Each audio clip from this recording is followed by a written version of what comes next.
Bonjour à toutes, bonjour à tous. Bonjour Julien de Normandie. Bonjour. Nous allons donc parler maintenant de qualité et de sécurité alimentaire qui sont aujourd'hui bien plus qu'une priorité. Lorsqu'on voit en termes de la sécurité alimentaire aujourd'hui, pour les Français, c'est devenu une évidence absolue. La qualité alimentaire, ce n'est pas encore une évidence, mais c'est une exigence de plus en plus forte pour tous les Français. Mais comment articuler ces deux attentes fortes? Comment les concilier? Et surtout, à quel prix? Car sans être antinomiques, ces deux notions ne vont pas toujours de pair, ou plus exactement, elles n'ont pas le même sens selon qu'on soit producteur, consommateur ou distributeur. Alors j'aimerais qu'on aborde maintenant trois sujets essentiels: la souveraineté alimentaire, One Health, qui est le thème de CHAM de cette année, et enfin ce que sera l'agriculture de demain. La souveraineté alimentaire, donc. On parle aujourd'hui beaucoup de souveraineté industrielle, de souveraineté sanitaire, mais la souveraineté alimentaire est tout aussi essentielle. Concrètement, quelles actions avez-vous mises en place, vous, au sein du ministère de l'Agriculture, pour assurer justement cette souveraineté alimentaire? Merci beaucoup. D'abord, bonjour à toutes et tous. Je suis vraiment ravi de pouvoir participer à vos échanges qui sont incroyablement utiles, je crois, pour le débat public et démocratique. Et merci beaucoup pour les thèmes que vous mettez en œuvre ce matin, sur lesquels vous mettez l'accent, et notamment sur cette question que vous venez de me poser, Vincent. Sur la question de la souveraineté alimentaire, moi je voudrais d'abord attirer l'attention de tous que l'alimentation, je pense qu'elle a perdu un certain sens, y compris dans le débat politique. J'en veux pour preuve, y compris l'intitulé de mon ministère. En fait, on ne parle plus de nutrition. Or, moi, ma conviction, c'est que tout doit partir du volet nutritionnel. De la nutrition, c'est d'ailleurs ce qui est probablement le meilleur moyen pour conforter la relation entre le consommateur, le citoyen et les modes de production. Et en fait, le sujet, c'est comment on assure la souveraineté nutritionnelle de notre pays. Et force est de constater, c'est qu'aujourd'hui, on est de plus en plus dépendant sur des axes forts, pourtant, de cette souveraineté nutritionnelle. Je vous donnerai, pour ne pas être trop long, simplement deux exemples. Le premier, c'est la question de la saisonnalité. Moi, je suis d'une génération où on m'a appris les 5 fruits et légumes par jour. Mes enfants, j'en ai 4. Alors, ils ont un père qui leur rappelle souvent, peut-être un peu chiant là-dessus, mais je dois dire que beaucoup de leurs amis ou eux-mêmes n'ont plus cette notion de saisonnalité. Et donc, on en perd l'impact nutritionnel de l'alimentation. Et ce qui est beaucoup plus grave d'un point de vue de souveraineté, c'est quand on se rend compte qu'aujourd'hui, à peu près 30% de nos fruits et légumes sont importés, avec des conditions de production qui sont inférieures aux nôtres. Et donc, tout l'enjeu du ministère, c'est comment fait-on pour relocaliser un certain nombre de productions dans le local, sur nos territoires. Et par exemple, sur les fruits et légumes, on a lancé des initiatives fabuleuses qui s'appellent les plans d'alimentation territoriaux, qui visent à partir des productions locales pour faire en sorte qu'on aille du champ jusqu'aux assiettes de nos enfants dans les cantines. Et ça, on met beaucoup d'argent, notamment dans le cadre du plan France Relance. Le deuxième exemple, qui, à mes yeux, est absolument essentiel, c'est l'enjeu des protéines notamment végétales. On sait, par exemple, qu'il y a des carences pour nos enfants sur l'accès aux protéines végétales, les lentilles, les légumineuses, etc. Et notre pays est totalement dépendant, notamment des protéines d'Amérique du Sud. Et c'est un non-sens, parce qu'on importe des produits qui, d'un point de vue pratique culturelle, sont bien inférieurs à nos normes, et qui plus est, qui sont produits avec de la déforestation. Et donc là aussi, ça a été un engagement fort du président de la République que j'ai mis en œuvre, c'est pour moi un axe majeur de notre politique, c'est comment on relocalise la production de légumineuses dans notre pays. Il faut le faire à fond, on met 120 millions d'euros dans le cadre du plan France Relance, c'est changer des pratiques, c'est avoir le courage politique de mettre le paquet dessus, et c'est ce qu'on fait. Mais pour moi, cette souveraineté, j'ai toujours dit, c'est l'axe de mon ministère, la souveraineté, parce qu'il n'y a pas de pays fort sans agriculture forte, mais ce n'est pas une souveraineté agricole, j'insiste dessus, c'est une souveraineté nutritionnelle permise par notre alimentation qui elle-même dépend de notre souveraineté agricole. Et je crois que c'est comme ça qu'il faut prendre le sujet, c'est en tout cas le sens de l'action que je mène à la tête de ce ministère. Alors, bien se nourrir, ça commence souvent dès l'enfance. Vous avez parlé d'ailleurs de vos enfants. Justement, comment favoriser cette souveraineté alimentaire, notamment dans les cantines? Les cantines, pour moi, c'est l'un de mes plus gros combats. Avant d'être ministre de l'Agriculture, j'ai été pendant 3 ans ministre de la Ville et du Logement. L'une des principales inégalités sociales dans notre pays, c'est l'inégalité sociale nutritionnelle. C'est une réalité. Et donc, on met en place des politiques sociales. J'ai eu l'occasion d'en faire beaucoup quand j'étais ministre de la Ville. Et aujourd'hui, pour moi, l'axe, c'est pas tant la question des menus dans les cantines, si vous voyez ce que je veux dire. C'est la question de la qualité des nutriments dans nos cantines. Je vous prends là aussi juste un exemple. Plus de 60% de la viande dans nos cantines est de la viande importée. Plus de 60%. Et qu'on le veuille ou non, un poulet brésilien, un poulet ukrainien, ça n'a absolument pas le même impact nutritionnel qu'un poulet français. Et donc, avant même de parler de toute autre chose, parlons déjà de la qualité des nutriments dans l'assiette de nos enfants. C'est ça l'objectif. Et donc, face à ça, il faut faire plusieurs choses. On investit, parce qu'il y a des cantines, notamment dans les communes de plus petite taille, qui ont besoin d'investissement sur les moyens de production. Donc, on investit beaucoup dessus. On investit dans ce qui entoure une cantine. Un point très précis, aujourd'hui, quand vous êtes, par exemple, l'agent d'une cantine et que vous dites, tiens, je vais acheter des carottes à côté de chez moi. Mais si les carottes à côté de chez vous, avant de les servir, vous devez les éplucher, les laver, les couper en rondelles, versus aller chez le grossiste où vous prenez un sachet de carottes congelées, bah, évidemment, ce n'est pas du tout le même temps. Et donc, on finance des trucs très pratiques, ça s'appelle des légumeries, où on fait ce boulot-là pour qu'ensuite le gestionnaire de la cantine puisse le faire. Et le troisième élément, et ça, je suis très content parce qu'enfin on a réussi à le faire, on a changé la loi, etc. À partir de l'année prochaine, on va avoir l'obligation d'informer les parents sur l'origine des viandes dans les cantines. Et je peux vous dire que quand une cantine va dire bah voilà, c'est du poulet ukrainien, du poulet brésilien, je suis sûr que les parents, ça va les faire réagir aussi. Et c'est tout ça qu'on fait, mais les cantines, c'est un lieu démocratique absolument essentiel. Et c'est l'un des lieux principaux pour lutter contre cette inégalité sociale, alimentaire, devrais-je dire même nutritionnelle. Merci. Revenons-en maintenant au deuxième sujet, c'est One Health, qui est la thématique de Cham cette année. C'est One Health, c'est-à-dire un seul monde, une seule santé animale, humaine et environnementale. Or, les dernières épidémies mondiales ont toutes eu pour origine une transmission de l'animal à l'homme. Comment justement faire en sorte pour mieux lutter au mieux contre les épizooties? Je pense d'abord que c'est le sujet de politique publique le plus important qui va structurer beaucoup de ces politiques dans les prochaines années. Parce que oui, aujourd'hui, la santé animale, végétale et humaine n'a plus de frontières.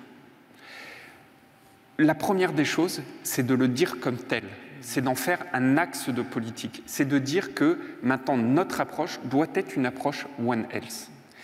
Il faut le faire au niveau national. Moi, c'est ce que c'est la vision qui est la mienne, c'est la vision d'Olivier Véran, c'est la vision du président de la République. Et je vous donne juste un exemple.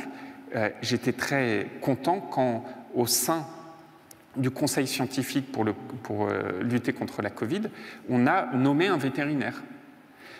C'est pour moi un symbole, c'est Thierry Lefrançois qui a été nommé, c'est pour moi un symbole que cette problématique de One Health, elle se concrétise, y compris dans la gestion des crises, comme la crise de la Covid. Premier point.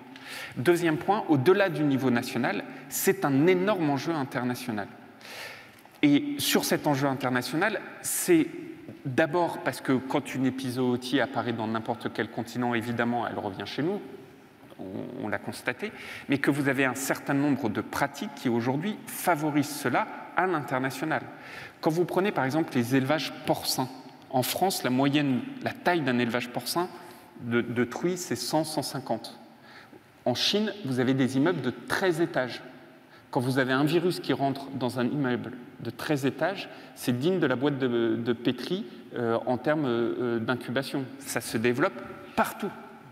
Et donc, il faut absolument qu'on arrive à rehausser les normes sur cette politique One Health à l'échelle internationale. Et pour ça, on a lancé une initiative lors d'un événement important qui s'appelait le One Planet Summit il y a quelques semaines. C'est l'initiative Présode qui regroupe, au moment où je vous parle, lancée par la France, plus de 1000 chercheurs de dizaines de pays différents en disant, ben voilà, cette approche One Health, ça doit structurer le dialogue à l'international pour faire prendre conscience à tous que demain, la politique environnementale, c'est-à-dire végétale, humaine et animale, est intrinsèquement liée partout dans le monde et doit être véritablement ce qui guide l'action des différentes instances à l'international. La route est encore longue, mais moi j'ai la faiblesse de penser qu'aujourd'hui, il y a une prise de conscience collective sur ce sujet. Il faut que la France soit motrice c'est ce qu'on fait avec de telles initiatives, et il faut aller encore plus loin là-dessus, à coup sûr. Alors, vous venez de parler d'Olivier Véran, justement, sur tous ces sujets qui touchent à la fois la santé et l'agriculture. La France souffre d'un cloisonnement qu'on pourrait dire endémique entre les administrations et les ministères concernés. Comment travailler au mieux, justement, vous, avec Olivier Véran, et de façon générale, comment faire mieux travailler ces deux ministères ensemble? Alors, la réalité, c'est qu'on bosse bien ensemble. Enfin, j'espère qu'il ne vous a pas dit le contraire ce matin, mais la réalité, c'est qu'on bosse bien ensemble. On bosse bien ensemble.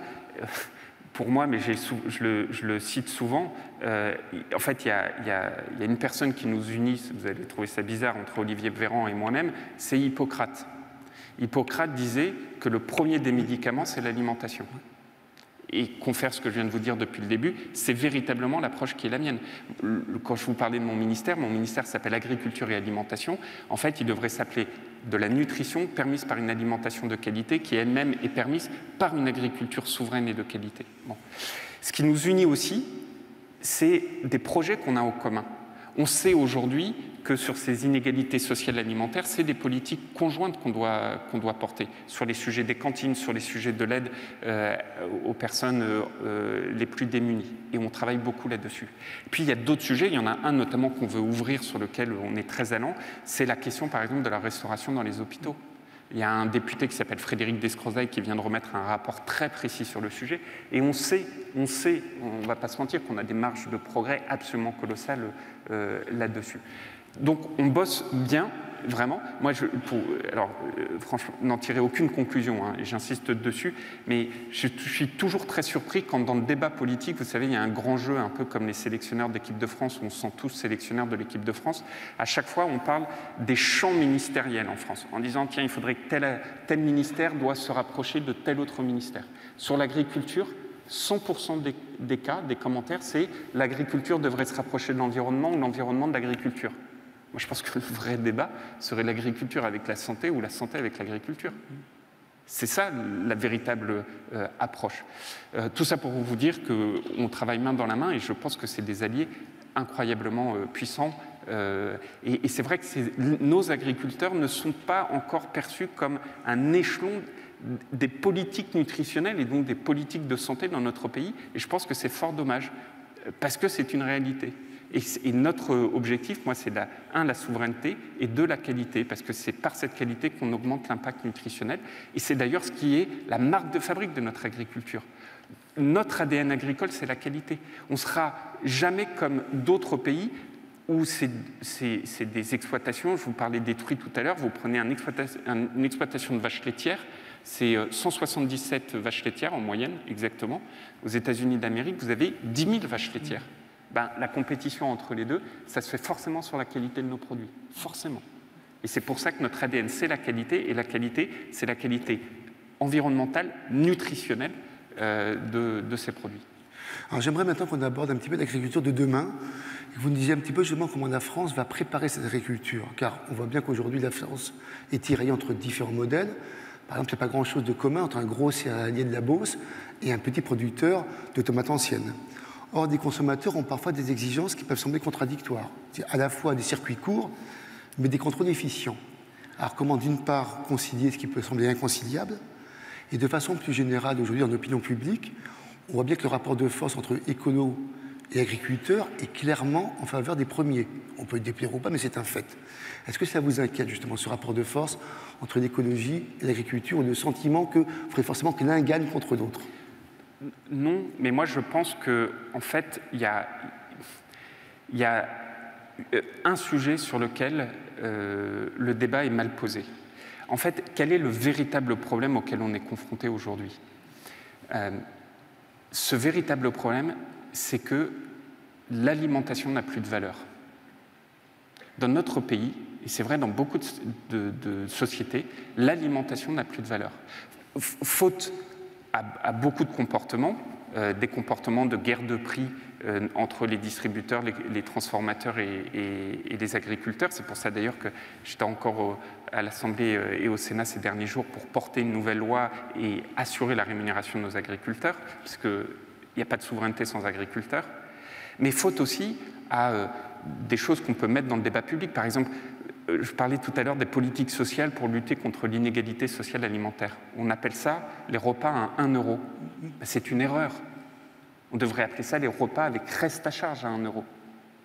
Et que, en fait, dans toutes les oppositions qu'on peut avoir, ce n'est pas une opposition entre agriculture et environnement. Les agriculteurs, j'ai coutume de dire qu'ils étaient écologistes avant que les écologistes ne deviennent écolos. Il n'y a pas un agriculteur qui n'a pas chevillé au corps l'environnement. Il vit de l'environnement, il vit du sol. Moi, je suis ingénieur agronome, j'ai été formé sur l'approche par le sol. Le sol, c'est une richesse incroyable. Par contre, la question, c'est que si tout revient à dire à l'agriculteur, vous devez faire des transitions, etc., et à la fin, vous gagnez moins d'argent, mais il n'y a pas une personne ici présente qui dirait, moi, je lève la main, je fais pareil. Pas une. Bon, et donc, le problème de fond qu'on a, c'est que l'alimentation n'a plus de valeur, pas assez de valeur. Et pourquoi c'est un problème de fond? Parce que politiquement, c'est vachement compliqué de le lire. Politiquement, il faut dire, oui, l'alimentation, les prix, eh bien, ils doivent refléter la qualité. Je vous disais tout à l'heure que notre modèle agricole, c'est la qualité. Mais une qualité, ça a un coût. Une qualité, ça ne peut pas être fondé par uniquement des sacrifices de ceux qui les produisent. C'est pas vrai. Vous-même, vous ne l'accepteriez pas. La qualité doit être rémunérée comme telle. Et si on n'arrive pas collégialement à reporter le débat sur l'alimentation a une valeur, c'est quoi la conséquence? C'est des importations. Et on ne cesse d'importer. On ne fait qu'augmenter nos importations. Et donc, il faut, c'est ce que j'ai fait moi par la loi, faire en sorte qu'il y ait une meilleure répartition de la valeur, mais il faut avoir le courage de dire, oui, l'alimentation a une valeur nutritionnelle, et j'insiste dessus, c'est la première de toutes les valeurs. Un poulet ukrainien brésilien n'a pas le même apport nutritionnel qu'un poulet français, comme je vous le disais.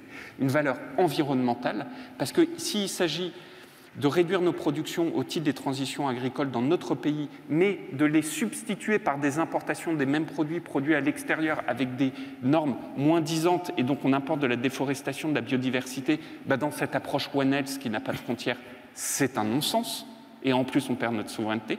Et enfin, une valeur économique qui impose que, on le dise tous, oui, l'alimentation, c'est un bien, mais un bien qui a une valeur, et qui veut dire aussi qu'à chaque fois qu'on dit ça, il faut mettre en place en parallèle les politiques sociales, parce que cette valeur alimentaire, elle doit être accessible à tous. À tous. Et donc, d'un côté, il faut avoir le courage de mettre en avant cette valeur de l'alimentation. L'alimentation a une valeur, et de l'autre côté, de mettre en place les politiques publiques d'accompagnement, par exemple sur les cantines ou sur d'autres dispositifs, pour s'assurer que chacune et chacun puisse y avoir accès. Mais alors, à plus long terme, on va dire à l'horizon de 10 ans, quel serait le modèle idéal, et en quelques mots, parce que je tourne, quel serait le modèle idéal à 10 ans, par exemple, de l'agriculture, pour vous, pour le modèle français, quel serait ce modèle idéal, justement? Il y a deux choses très rapides. Le premier, c'est que notre ADN, c'est la qualité. Et ça restera toujours la qualité. La principale compétitivité de notre modèle agricole, ce n'est pas la compétitivité coût, même s'il faut moderniser. Dans le plan de relance, on investit plus d'1 milliard pour moderniser. Mais c'est surtout de la qualité, c'est-à-dire surtout de la compétitivité hors coût, de la qualité, de la qualité. Et donc, tous les investissements qu'on fait, c'est sur cette qualité. Le deuxième élément, c'est que notre modèle agricole, ce sera de facto un modèle agricole qui réussira si on arrive à faire en sorte que demain, ces différents défis auxquels on est confronté, on arrive, nous, à les appréhender sans réduire notre capacité à nous nourrir. Être ministre de l'Agriculture et de l'Alimentation, c'est quand même une sacrée responsabilité, parce qu'on oublie presque que le principal rôle de l'agriculture, c'est de nourrir. Je ne sais pas si vous avez vu, il y a beaucoup de débats en ce moment sur la politique agricole commune. La politique agricole commune vient de dire qu'on va, parce qu'on fait beaucoup de transitions, réduire les capacités de production de l'Europe. C'est un fait, ça a été démontré. Mais revenez à Pisani. Pisani, au moment de la construction de l'Europe, dit « l'Europe a un rôle nourricier à travers le monde ». Partir du constat que le monde agricole a cette fabuleuse mission qui est de nourrir le peuple d'Europe, mais aussi à travers le monde, est d'une responsabilité incroyablement importante. Et donc la première mission, c'est de nourrir. Il faut investir en modernisant dans cela avec la qualité. Notre autre responsabilité, c'est d'avoir les capacités de le faire. Et au moment où je vous parle, on est face à une troisième révolution agricole, et je termine là-dessus parce que je vois qu'il n'y a plus de temps, absolument fabuleuse, pour faire très court une très longue histoire. La première révolution agricole, c'était le machinisme, l'après-guerre, les plans Marshall. La deuxième, ça a été l'agrochimie. Et la troisième révolution agricole qu'on est en train de faire, c'est la révolution du vivant, de la connaissance. Vivant de la connaissance, c'est le numérique, la robotique qui se déploie partout, la génétique qui nous permet d'appréhender avec beaucoup plus de force les problèmes, et le vivant, par exemple le biocontrôle, et les microbiomes ensuite dans l'alimentation, les ferments ensuite dans l'alimentation. Et cette révolution de la connaissance et du vivant, on va l'accompagner dans le cadre du fameux plan France 2030, et il nous faut absolument que nous, France, on prenne le pas le plus rapidement possible, parce que c'est ça qui permettra de nous différencier par rapport aux autres modèles agricoles à travers le monde. Julien, je vous laisse 30 secondes pour répondre à la dernière question. Nous sommes ici à Cham. Vous avez devant vous l'ensemble des intervenants du monde de la santé, des professionnels, médecins et non-médecins, des industriels, des politiques, des institutionnels, mais aussi des associations de patients. En quelques mots, quel message vous souhaiteriez leur adresser aujourd'hui ? Que nos destins sont intrinsèquement liés. Et c'est une réalité. Les agriculteurs, le monde agricole et le monde alimentaire doivent et peuvent être vos alliés les plus précieux, en revenant à ce que je disais sur Hippocrate. Et donc, nos destins sont intrinsèquement liés. Mais ça veut dire, j'ai abordé beaucoup de sujets et puis le temps était contraint, mais ça veut dire qu'il faut aligner les intérêts des uns et des autres, faire en sorte que cette alimentation soit reconnue avec sa valeur, faire en sorte que nous, on accompagne cette nouvelle révolution du vivant et de la connaissance, mais à la fin des fins, nos destins sont intrinsèquement liés et les agriculteurs, le monde agricole, doit et peut être votre allié au jour le jour. À nous de construire les ponts, mais qui est en fait simplement le symbole de ce qu'on disait sur One Health, avec toute cette exigence mutuelle du monde de la santé disant faut telle et telle évolution, et du monde agricole en disant mais moi j'ai besoin de telle et telle chose. Donc des destins liés avec une exigence réciproque, mais des destins liés, et si j'ose dire, nous sommes prêts à croiser nos destins. Merci beaucoup pour ces derniers mots, Julien. Merci à vous. Beaucoup.